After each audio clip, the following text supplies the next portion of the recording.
This conference will now be recorded. So can you see the screen? Yes. Okay. So everyone, open Google Chrome and type Notion. And this is the Notion, it's actually like free note-taking software, which is online based. Like you can just store everything right here, and there is no limit. Okay, you can store any number of things, and you can also store it something like this, like a checklist. You check things off, and you can toggle things like this. You can also keep some links over here, and you can also keep some images like this. Okay, so very helpful. um, yeah, something like this. So I would suggest you to use this software and start making notes. Okay, so notion.so, I'm going to keep that in the chat. You can use that to create your note taking software. Okay, so whenever you take some screenshot, for example, let's say I have a screenshot over here and I want to keep it right here somewhere, let's say. I can do that just like this. And if I want to toggle something, I will keep forward slash and I will say toggle, enter. And for example, it is day one. I'm going to type it something like this and say Linux introduction. And I could start typing Linux commands like for navigation, let's say bullet navigation, and below that I can press tab button and I can start using commands like pwd, cd, and so on. Okay, so it's very helpful and very friendly, user friendly, and you can do whatever you want with it. And yeah, I would highly recommend you to start doing that. So once day one is over, you can just toggle things off and you can start day two, something like this. And you can start writing over here. Okay. So it's very user friendly. I would highly recommend you to use this. And if you want to share your notes with others, you can also share it right here. And you can type some email over here and click on invite. It will go to their email address, and you both can actually see, edit, and you can do whatever you want with it. Okay. Is a So is a screen sharing gone? uh, hang on, not sure. So how long was I off just now? Right. Maybe I switched to chat. It seems. Sorry. Yeah. Okay. So yeah, as I said, day one something like this, and you can say day two something like this. You can just toggle things off and it keep it things organized like this. So I would highly recommend you to do this, and it would make things a lot easier because most people don't make notes, and I don't want you to be in that category. Okay, so always keep notes for every practical thing that you're doing. So So which one I should select? Is a to-do list, project tracker, entertainment and media, habit tracker? um, okay, okay. I mean, in the introduction, right? Like just after signing up.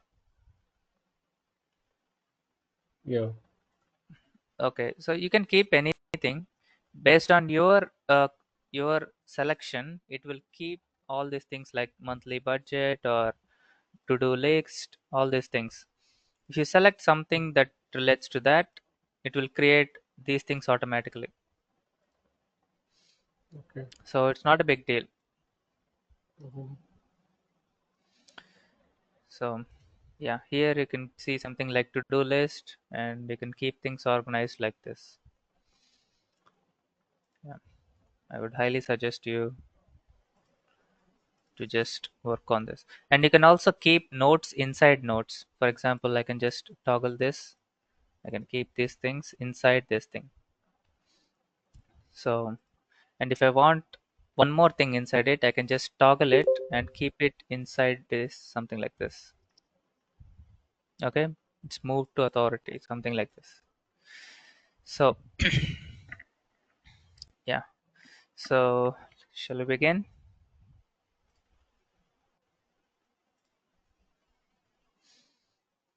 Yep. Okay, everyone, start your Kali Linux, or else you can just keep turn on your notes and start writing the command, and also write a small description for it. For example, if I say pwd, I'm going to keep an arrow like this, and I'll say prints present working directory. Or else, if I don't know what is a directory, I'll just keep / folder, something like this. So change directory, just a small um, what do you say, just a small line in your own words to keep things like meaningful for you. So yeah, just keep doing that for each day, and let's begin.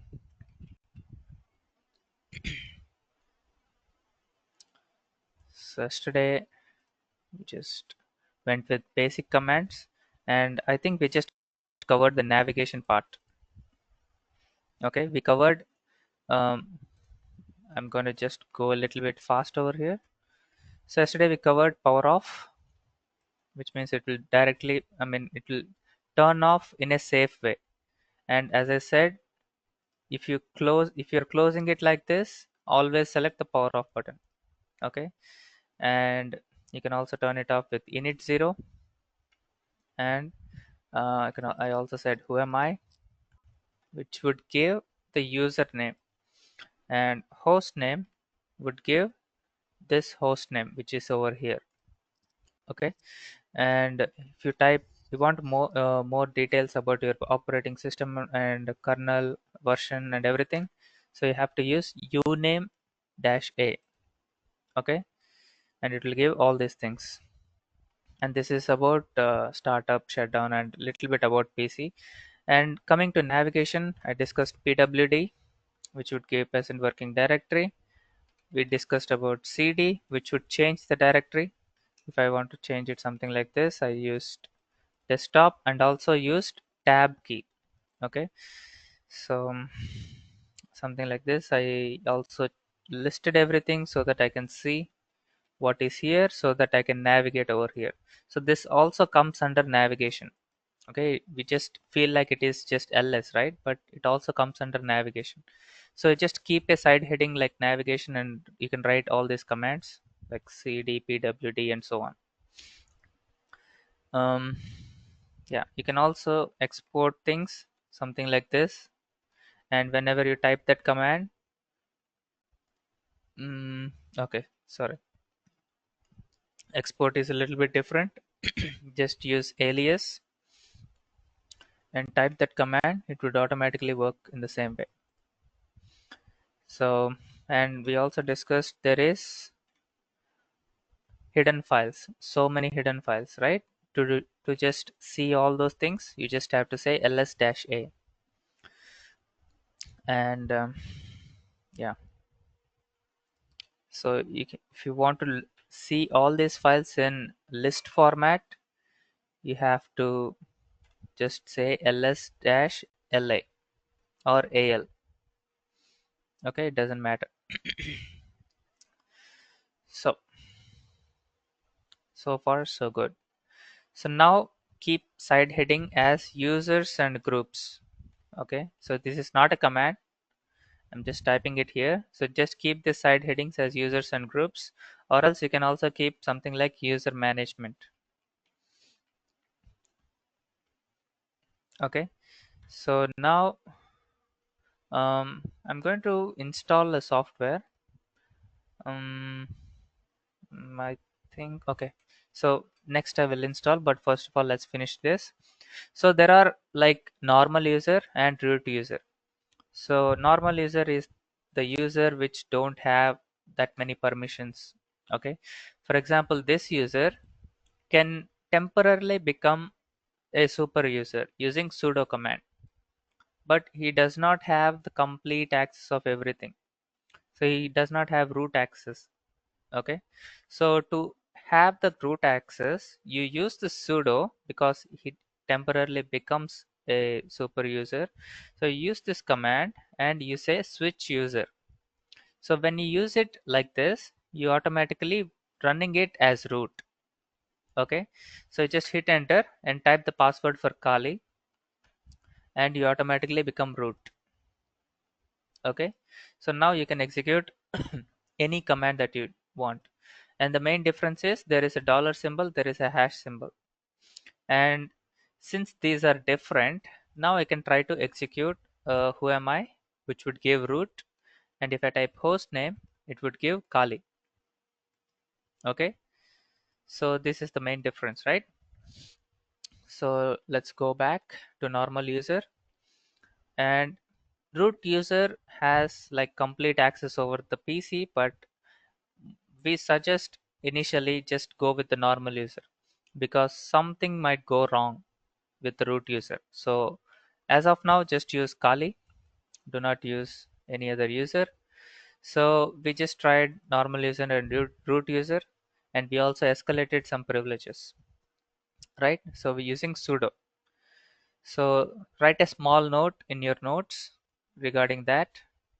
Like root user has this, and sudo command does this thing, like temporarily gives us root access, something like that. So now we are going to add some users and we are going to delete some users. So let's say sudo, you have to use sudo because you're adding a user to this PC, right? So normal user cannot do this. So you have to use sudo permissions. So you say sudo add user. So add user is a user friendly command. So initially it was like user add. Mukesh, Yeah. sudo and admin is same, or like you have on top of sudo admin, you create a sudo account also. Normal user for sure not have admin access, and sudo, are we using sudo for admin access? Yeah, like temporarily Because- because so Okay. sudo one second. So sudo is something like um let's say I have cat slash etc slash pass wd. So if you see here, okay, I'll just grab it.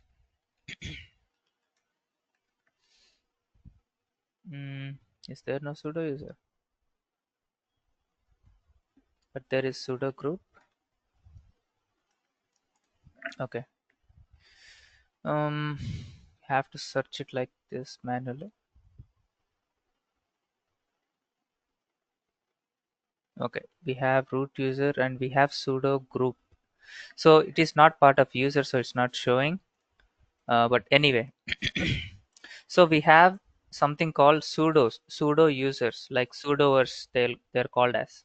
So what they will usually do is they give temporary permission to this user who is inside the sudo group to become like a root user temporarily.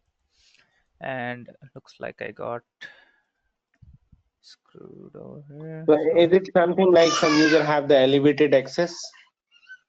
yeah, he temporarily becomes elevated access, like Hmm. almost like you know So for there is a example, if I am the normal user, I want to have some access so that I don't have to go and ask the admin before installing the software on my machine or removing it, or that kind of operation, right? Same thing, if a yeah. person is there and for temporarily 5 days or 10 days there's an operation work for which we had given access to resource from some other group for 1 month or for 1 week, we had given the sudo access to that person, and it will automatically do a defined timeline for that sudo Yeah. in that Uh, person.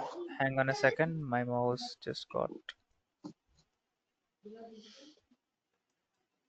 Okay, I just have to restart it. Hang on. So there is a file called sudoers in etc. I'm going to show Mhm. you that file. So basically, it gives like elevated access. You can have certain elevated access, not complete root access. So in that file called sudoers, they will Mm. define all the things that are required for this user to perform, or else whoever is in the sudoers group. So those users can perform certain actions, and those actions are defined like that. So So it's one not last like thing.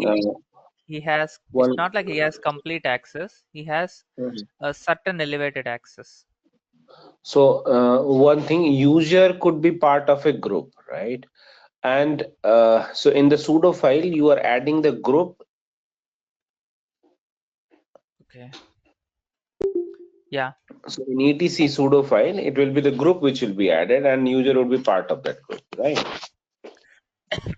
There will be a group called sudo, and if you see here, whoever is in sudo's group, they will have all access here, which means it's just like root access. In this PC, whoever is using sudo can have complete access.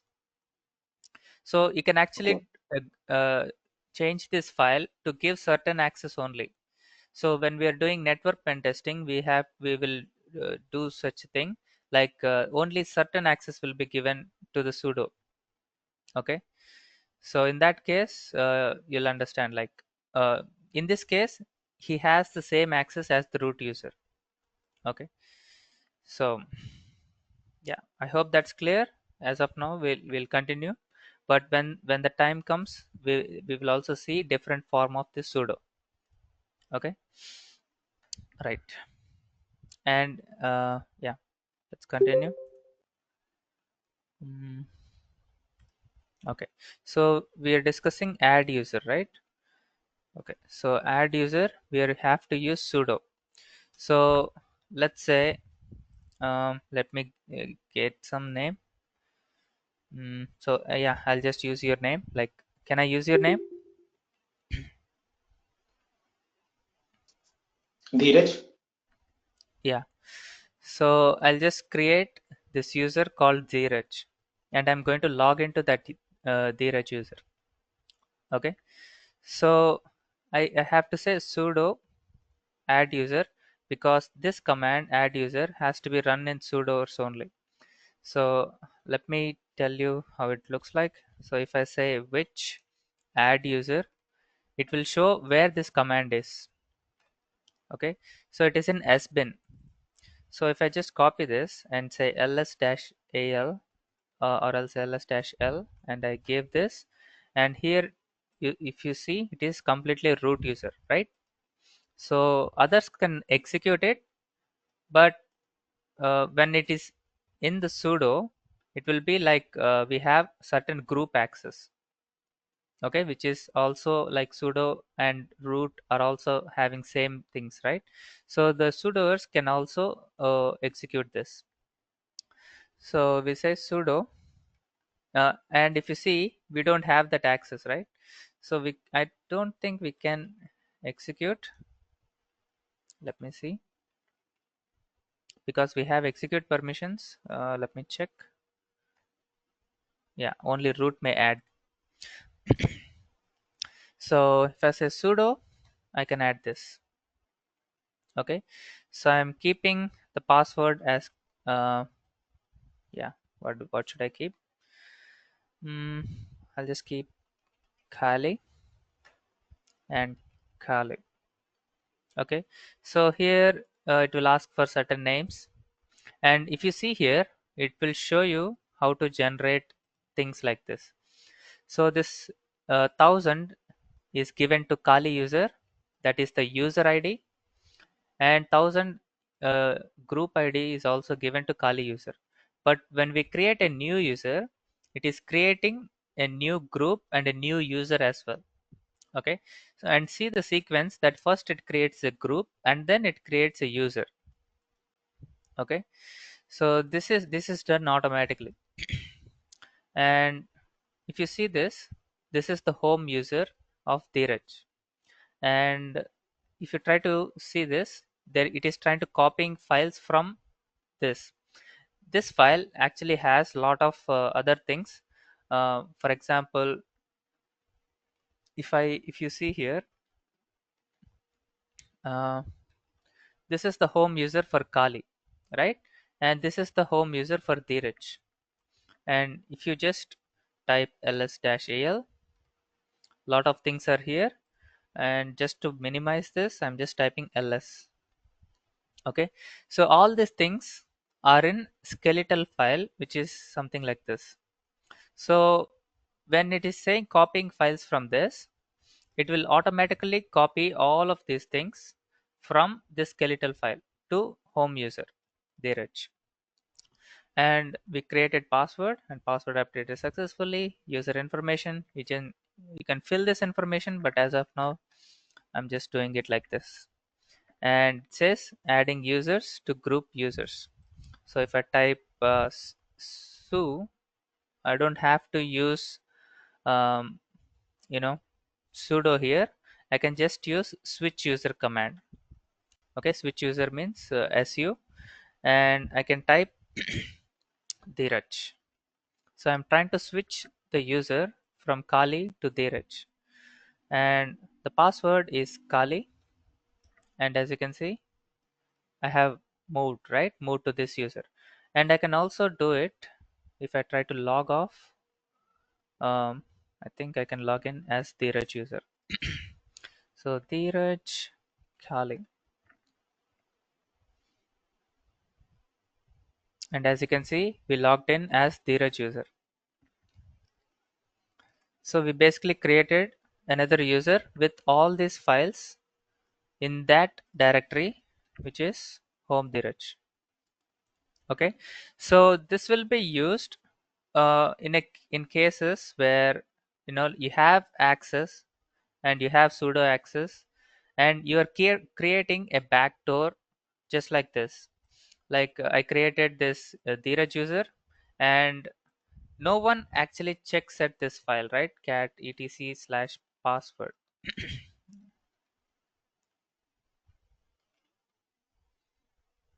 Okay, Dheeraj is not in sudoers file, so I cannot execute this. um, I'll just go back to the user Kali. So I want to show you this thing.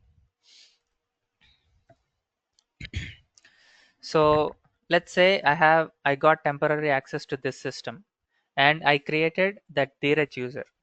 So what I will do is I will just say, mm, let me use this, and this user is here. And in a company which is like continuously recruiting and deleting users, so no one is going to check this file called etc password.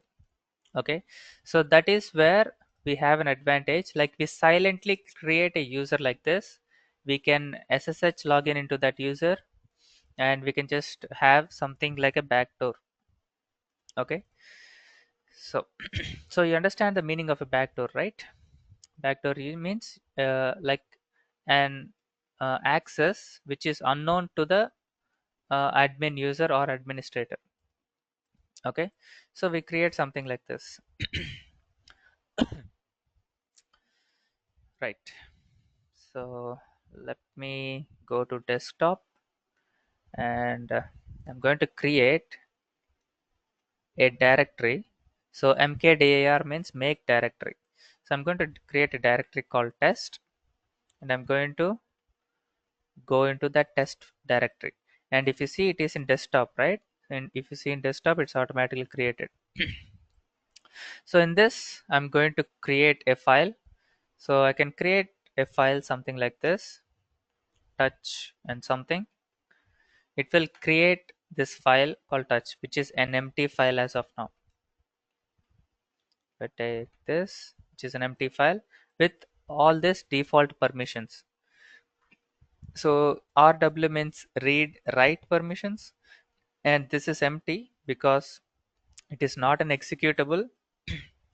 For example, if I want to execute this differently, I can edit this file and make it an executable. For example, if I type /bin/sh, it will automatically change this into an executable, but we did not give an executable permissions. So we can give executable permissions using something called chmod. So we say chmod plus x means give execute permissions. So when we use plus Okay, x, one question. yeah, So why do you have this read and execute interface? We have three pairs. yeah, yeah, we have three pairs. Let me just copy this and try to explain it. I think I have explained it yesterday. And I just ignored this first part. So if it is just a dash, it is just a normal file. If it is something like this, we can actually move it into three different parts, something like this, or else I'll just write it below. And first one is for user, which means user can read and write but cannot execute. So for example, I did not give permissions, right? Yeah. And you see this is an executable right now, but we don't have that execute permission. So if I try to execute this file, permission denied. Okay, so even the user who created this does not have permissions to execute. Okay, and the second one is for group, which means whoever is here, this is for user and this is for group, and whoever is inside Kali group, and for example if Dheeraj user is in Kali group, he will have the same access like read and write. Okay, and others, whoever is others, for example we have Dheeraj user, right? So others can have this access like read, which means he can only read, and we can change this permissions using chmod, and we can say chmod, and if you say plus x, which means give execute permissions to all of these things. Okay, so if I say ASDF, it will change execute permissions to everything. Okay, so I can also say minus x, which will remove the execute permissions. Okay, and let's say I give the execute permissions. Now if I try to execute this, and you see this automatically changed into some sort of executable, right? So previously it did not happen, and if I hit enter, it will automatically run the sh command, which is a shell, and it gave us a shell, and we can execute some commands over here. Just execute.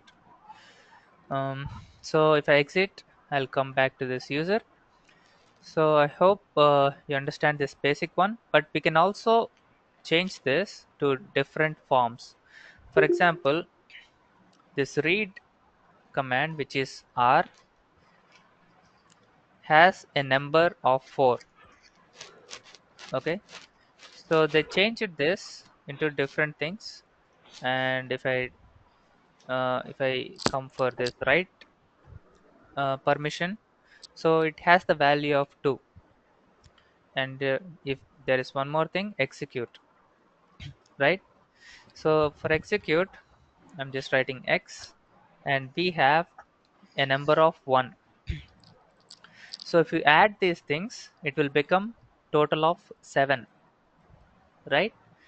So if I type ls-l, and this is something like 4 plus 4, 4 plus 2 plus 1, which is 7, and 4 plus 2 plus 1, which is 7, and 4 plus 1, which is 5. So basically this file has the permissions of 775. Okay, so if I know these numbers, I can just write some number over here, some 3-digit number, and it would change the permissions automatically.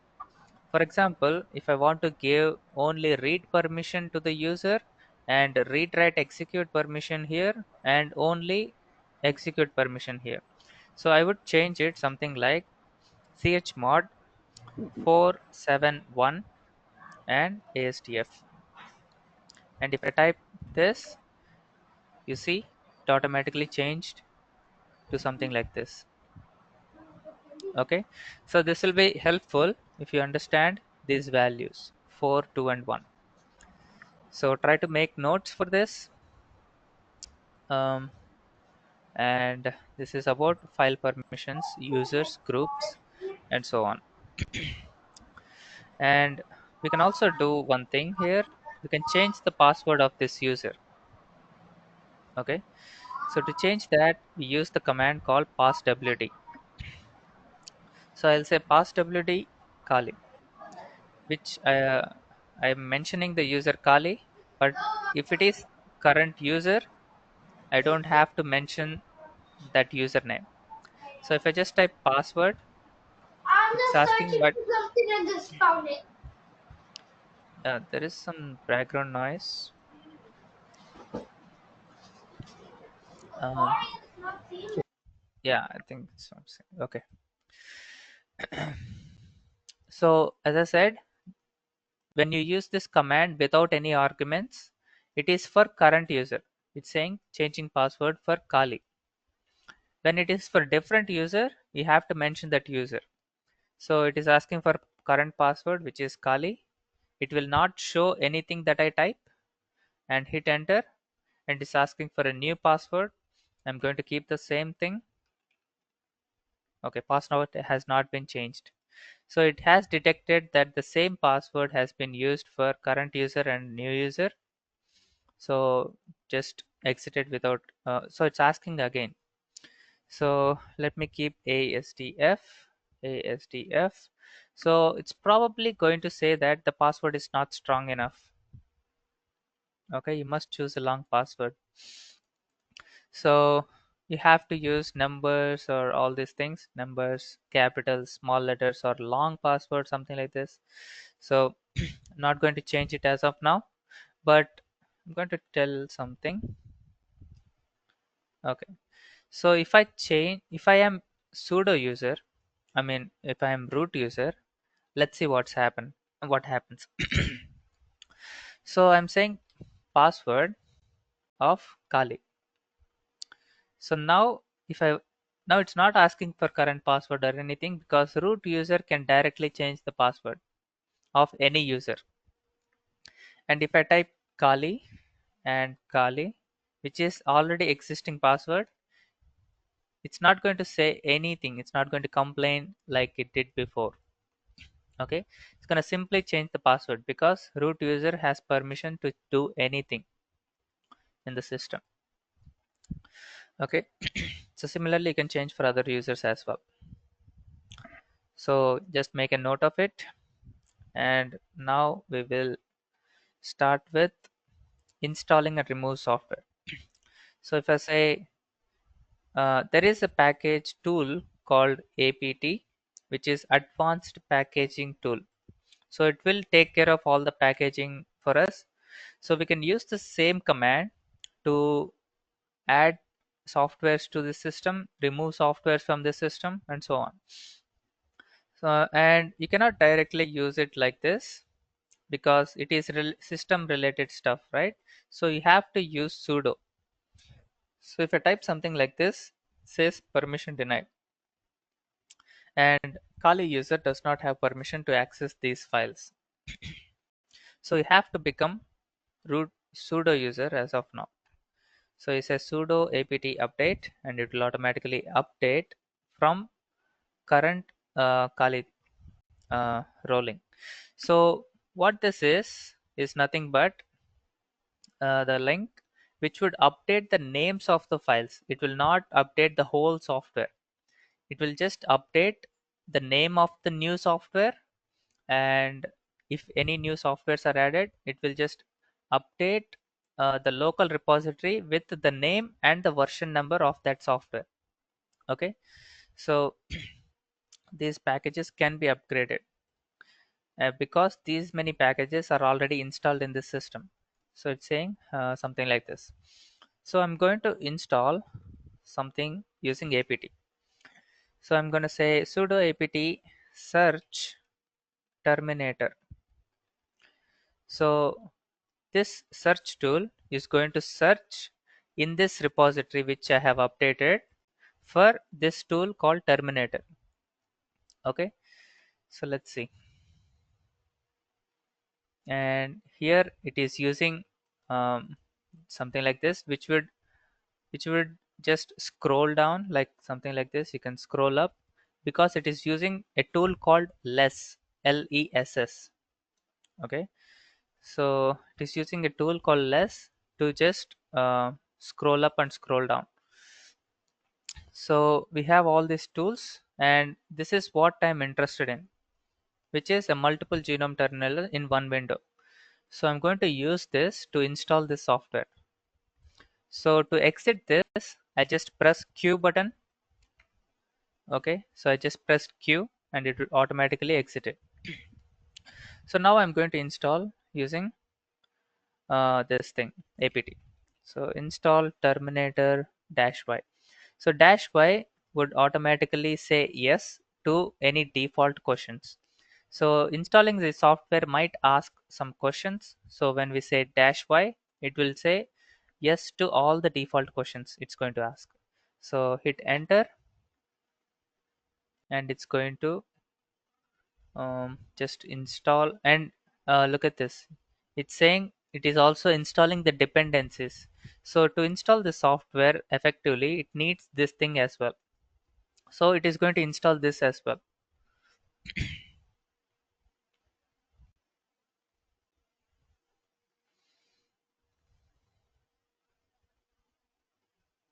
Okay, it's done. And if you see here, terminator. Mukesh, one question. Basically, if you want to install any software, we have to use sudo command to become a temporary root Yeah, user, so that we can install or add group or add user like that. yeah, yeah. Anything that is system related. Um, yeah. Here, what we did first is we updated the local repository, which would update the names of the software and the version numbers. Let's say there is a new version out there, but unless you use this thing, it will not update the local repository. So once it is done, you look for that software using search, and once it is there, you use this same thing like terminator and try to install that software using this command sudo apt install terminator -y and replace this with that respective software. Okay, and it will also install all the dependencies that is needed. And once it is installed, sometimes it will show up here, and if you see all applications, you should be able to see terminator over here, and you can directly type it here. Okay, and you can also, if you want to place it directly in the terminator location, terminal location, you can say right click add to panel. It will paste it over here. You can move it to this location, and you can remove this if you don't want. So I generally use this terminator, so I just installed it because it's much easier to use this. So I can have multiple split these things, and using this I can just do a lot of things. So as of now, I'm going to close this. So hope you understand how to install the software. So if I want to remove some software, I can use the same thing.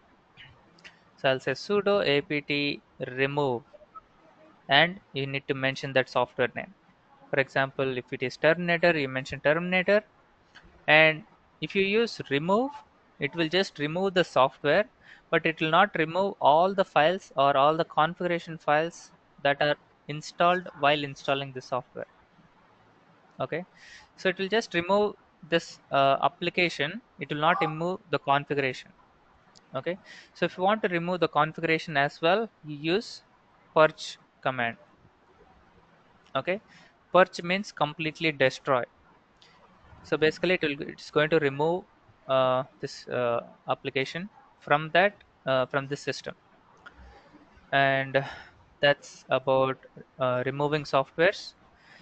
So are you writing notes? Are you guys writing notes? Okay. Yeah, writing. Okay, cool. So that's Mukesh, about if you it. don't mind, can you provide us some these commands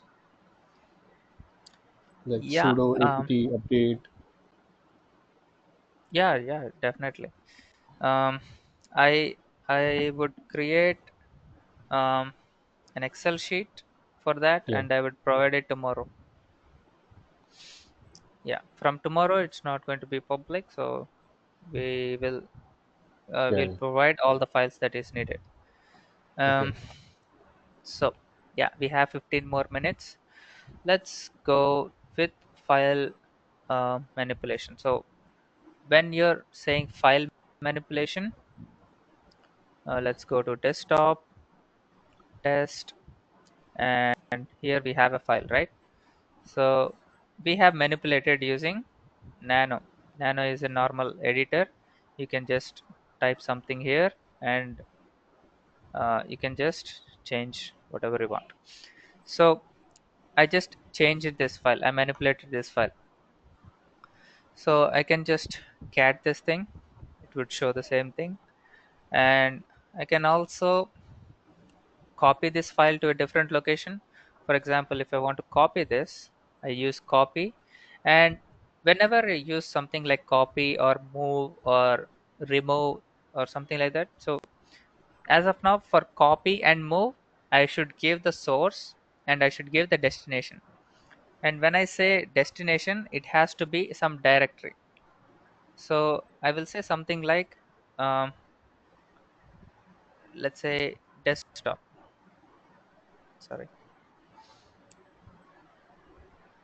So this tilde symbol is home directory, and in the home directory there is desktop. So I wanted this file from the test directory to go to desktop directory. Okay, so I give copy command, source, destination, and as you saw, as you saw over here, it automatically moved to this location, right? And as this is the copy command, it just copied this file from here to here, and this file is still here. We can use the file here and also from here. So if I want to move file, let's say I remove the file from the previous directory, which is this. I use remove write protected regular file, and I say yes, it is removed. And if I want to copy this, if I want to move it, I will say move source destination.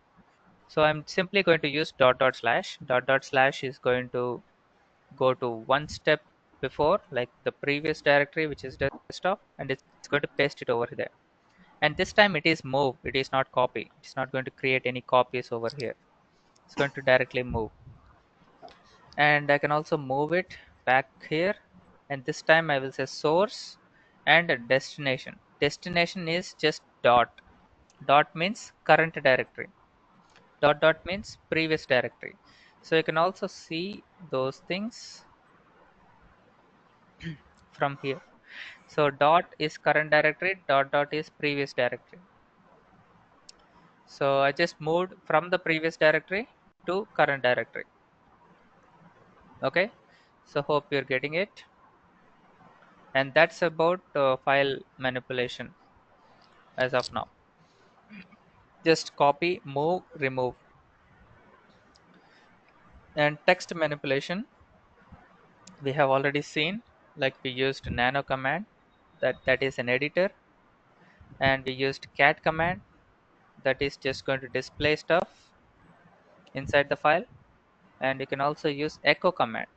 So if I say echo, and if I'm going to say sr, and I'm going to send this output, which is sr, and let's say if I type echo SR, it's going to just print SR, right? So I'm going to move that to some file. Let's say whoever is here. Okay, so I'm going to just use something like Kali.txt. So I'm going to move this to this file. So if I type ls, I see Kali.txt, and the contents of this is being redirected to this. Okay, and we're going to talk about redirections in labs whenever the lab is there. But as of now, you just remember that the output of this is going to this. And how to check that? Use cat command. And you can also use grep command. For example, let's say I don't want to create something like echo. I just want to just type and be done with it. So if I want to do that, I'll say Kali greater than Kali.txt. Let's see what's going to happen.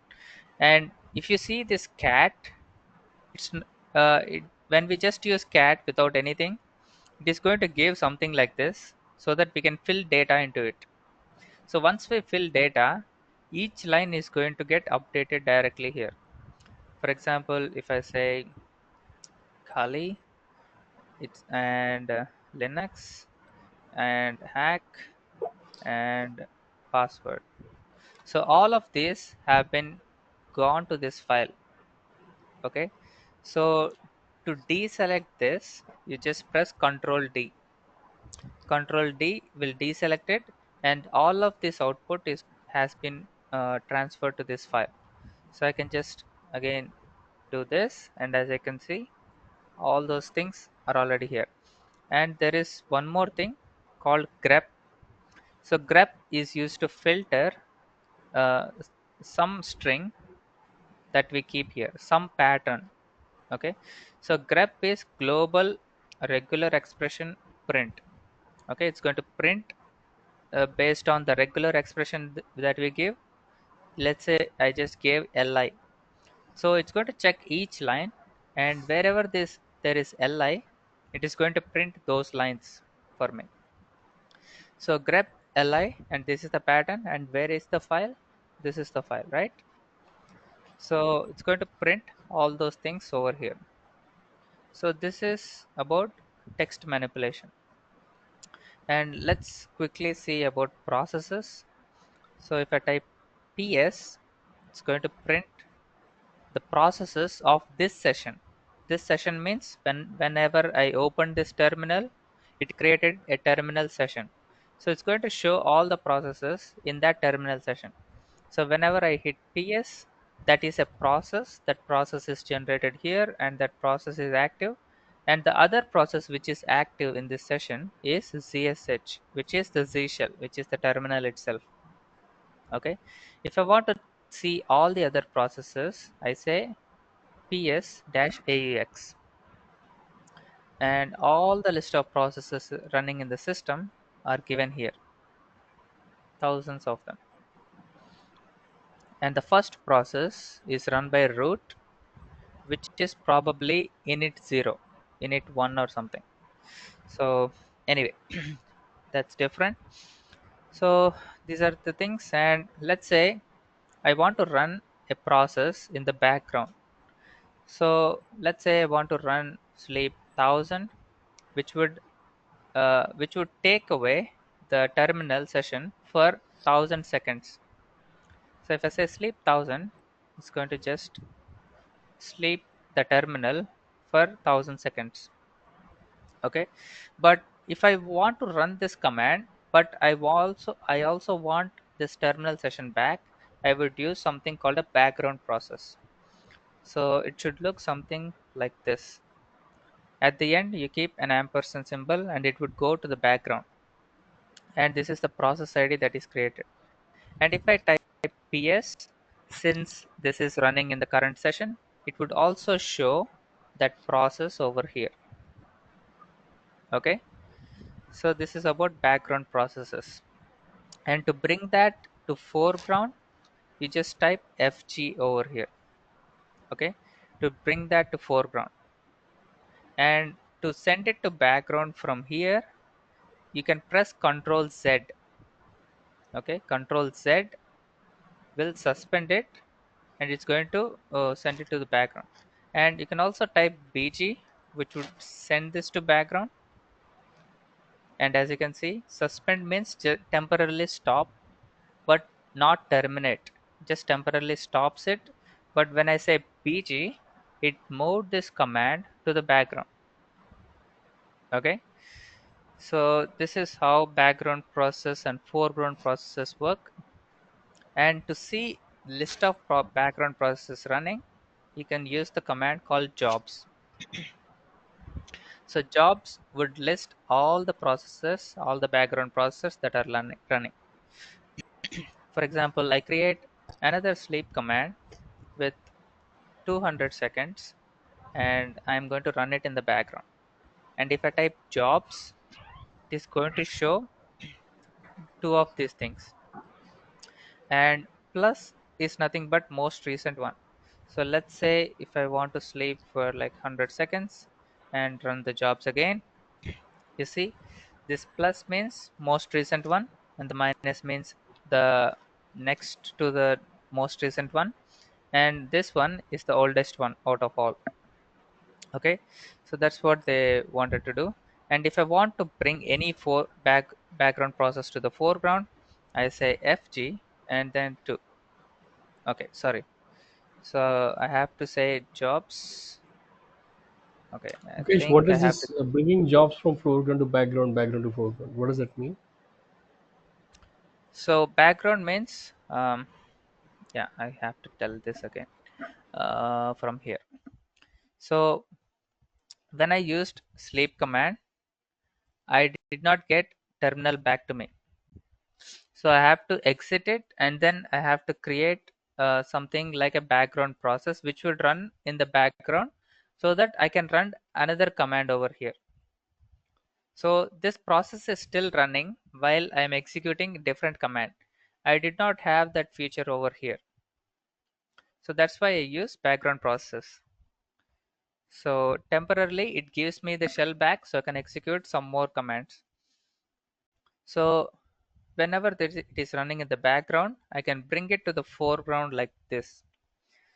So it would bring the most recent command, which is this. And if I want to send it back again from the foreground, I use Control Z and BG. I would again send it to background. So that I can run commands. So when I used foreground, I lost my access to the terminal. Okay. So I used Control Z to temporarily suspend it, and then I used BG to send it background so that I can execute some more commands. Okay, this is how it actually works. And if you see, once the So job many, is done, if you press Control Z, the job will be suspended. yeah, it would just stop.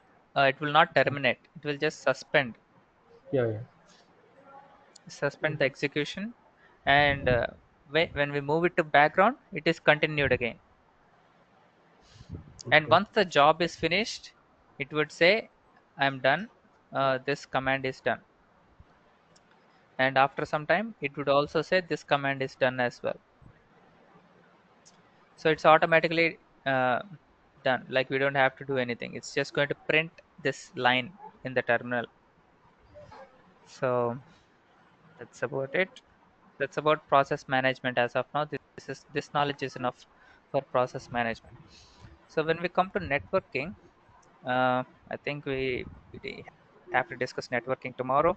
So in networking, what we'll discuss is how to use commands like if config, and what is inside this, and what is this seed0, lo0, and what are these things, inet, what is inet, what is netmask, what is broadcast. All these things we'll discuss tomorrow.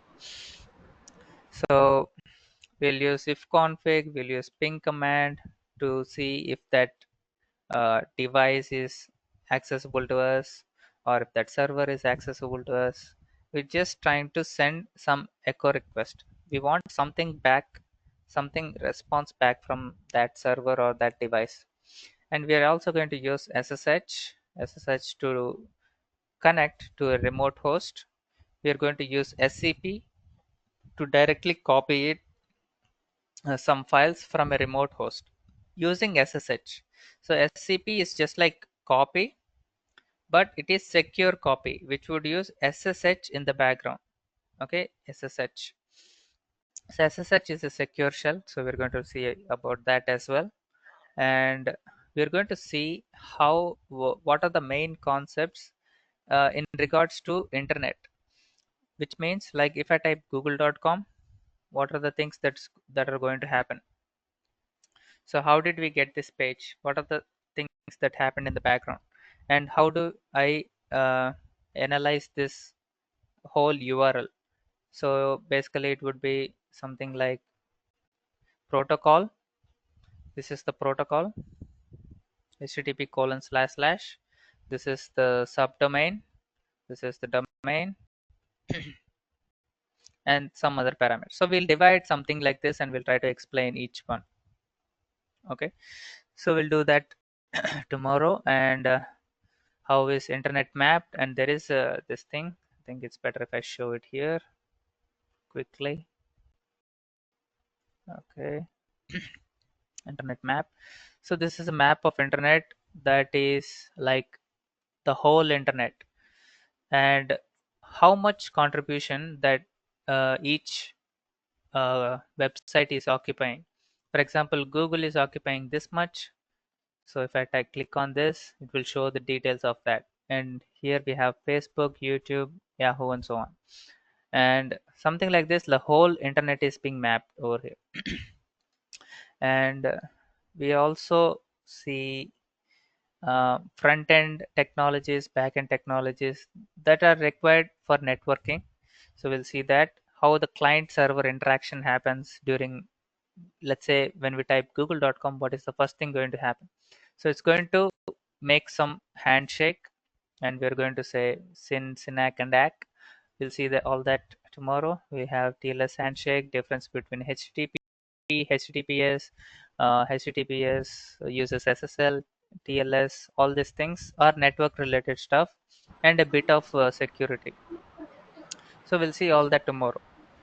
And we also have parts of URL. Um, yeah, we'll see. And we'll see proxy, exploit server, and per collaborator. So all these things would be required uh, to do like basic it's not like basic networking, it is a bit advanced. And for example, if I say cat slash etc slash host, this file is going to be important for getting like some hidden servers or hidden domains. So we can edit this file and then we get some extra domain or some extra website or access. So why this file is important, that we'll discuss tomorrow. So we also have some other files and a lot of other stuff tomorrow, just waiting for it. And yeah, today's time up.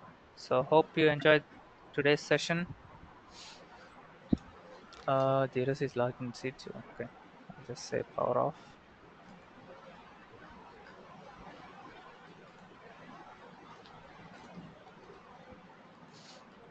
So any questions?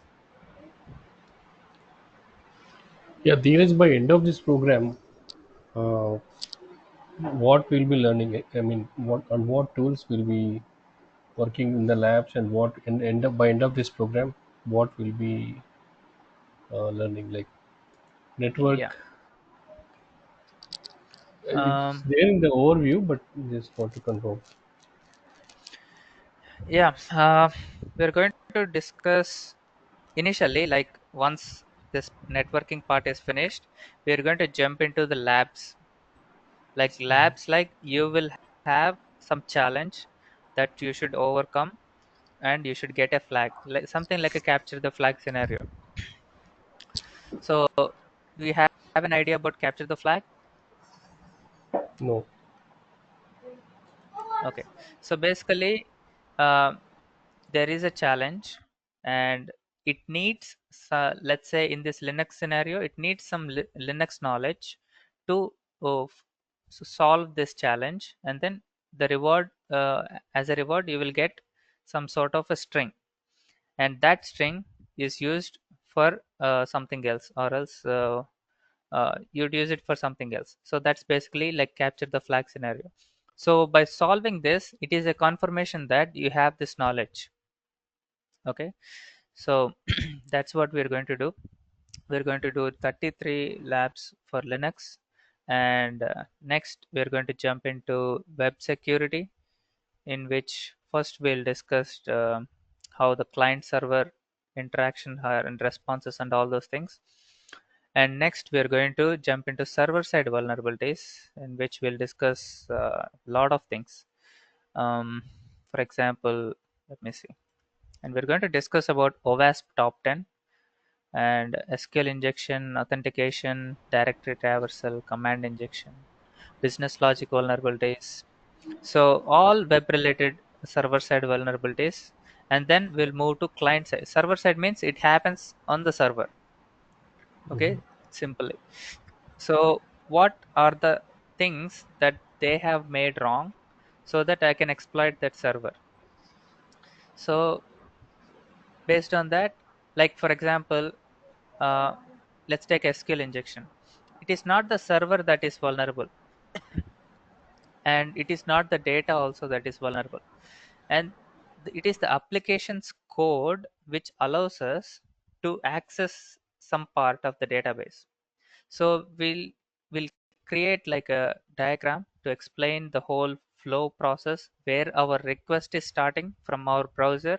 It reaches the server, it reaches the application and the code, and part of the code will be interacting with the database, and that part is the one that is actually vulnerable to SQL injection.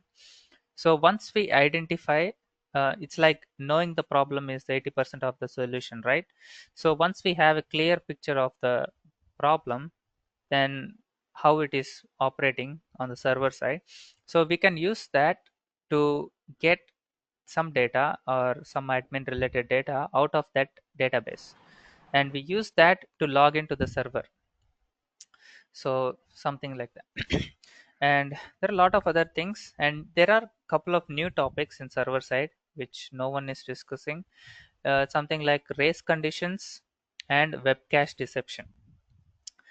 And uh, yeah, these are very new topics which are happening in the cache server. Okay, and race condition means, uh, let's say the logic is checking something from your request, and while it is checking, you're again sending a different thing. For example, there is a coupon code. Okay, so you want to apply the coupon code to get some discount, right? So while it is checking, you send one more coupon code within that millisecond, and then both of those coupon codes will be applied, and you will get the double the discount. So some sort of race condition is there. So those kind of scenarios we'll discuss in race condition. And web cache deception is something like, there are some rules in the cache server, and we'll bypass those rules to get the user to reveal some data from his browser. Okay, so we'll just inject something, and then he would automatically send the information back to us by executing something or accessing a page or something like that. So it's very cool actually. And coming to client side means on our side, which means from the browser, from the client side code, which is like HTML, CSS, JavaScript. And what is the main thing that is happening? For example, there are cookies, right? If you manipulate the cookies, something is going to happen. If you manipulate this client side code, something is going to happen. And we can use that to send that to some victim, and when he clicks on that, or when he does some action, or even access the page, just by running the page, he would be sending some information or affect his own system uh, based on that client side vulnerability. So we're going to discuss those things as well. And Next, we have like network pen testing, in which we have starting from a from the boot. For example, we are network security means we are in the same network, and one system is hacking the another system in the same network and trying to get complete access of that system. So we're going to do that for few labs. Okay, and later we have hacking AI, which is prompt injection. So prompt injection is a, how you trick the AI to reveal some data. So basically, we just use English to hack like $1 billion system. So that's going to be interesting.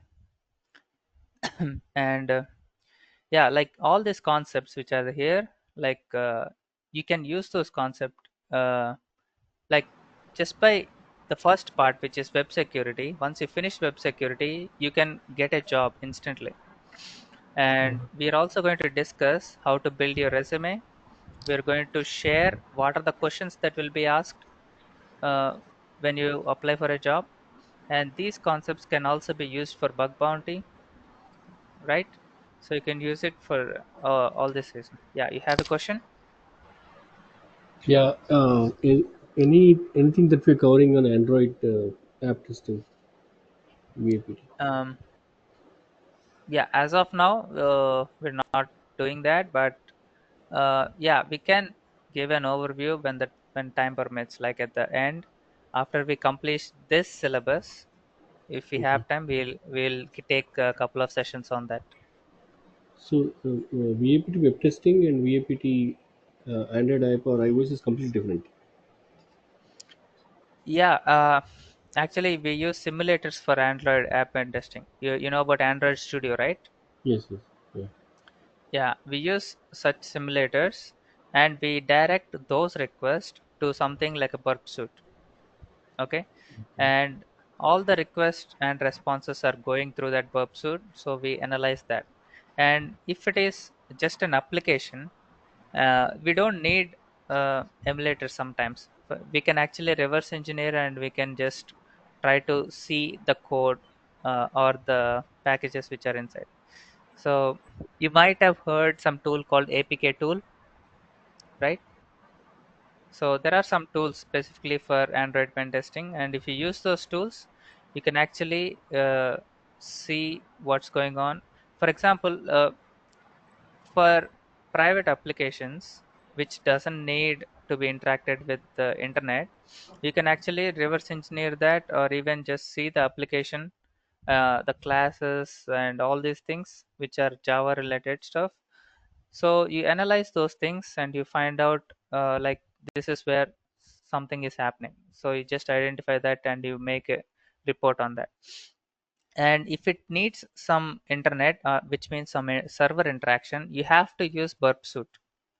Okay, so when you try to access a functionality which is interacting with server, someone should be standing in the middle to analyze the traffic, right?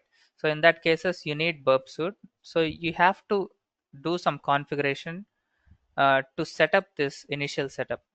So you have to say this port has to be redirected to this port, and you have to change that in the burp suite. And like it's a complete course on itself, you know. So yeah, So when so we say I think you Android got and an idea. iOS, yeah, Android and iOS VAPT, it will take in one good course, you think? Yeah, Yeah, yeah. because I have a project on hand, in hand where I have to test these apps, Android and Hmm. iOS. So I wanted to know if anything we can cover as part of this program. It's a couple of hours. Yeah, as of now, like how many projects you had, like Android app pen testing? No, this is my first project. I have that I have to start testing. Yeah. Yeah, you can take help of your colleagues, like they will surely help you. And you can also use AI as of now, like you can use Grok, you can use ChatGPT. It will give step by step method. Yeah. um, yeah, these are effective these days, like it. it gives the steps, but you have to do the work. Okay. Yeah, and all the concepts, like as you saw, like server side interaction, client side interaction, all will be almost similar. Okay, because you're using the same database, right? You're using the same server to run the application, and most of the server side vulnerabilities Mm-hmm. are almost same. Okay. Okay, and the client side may change a bit because you're using Java, right? So yeah, the same concepts will be applied there.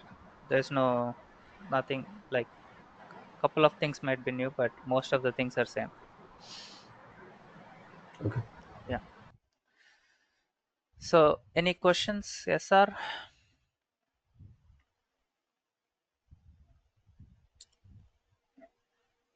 Yeah, no, no questions. Yeah. So from tomorrow, we're going to start networking, and it's going to be really good. You'll see visually how the network is structured from my PC all the way to the domain that I select, and you can trace everything, which ISP it is taking, which routers it is taking, and so on. And you will also understand how the website is structured and different protocols and so on. So yeah, tomorrow is going to be really good. And tomorrow, like it's not going to be public from tomorrow. This is the last public um, thing. So from tomorrow, we'll create a separate thing. It's going to be private from tomorrow. Only the enrolled users will be joining from tomorrow. Yeah. So yeah, hope you enjoyed today, and I'll see you guys tomorrow.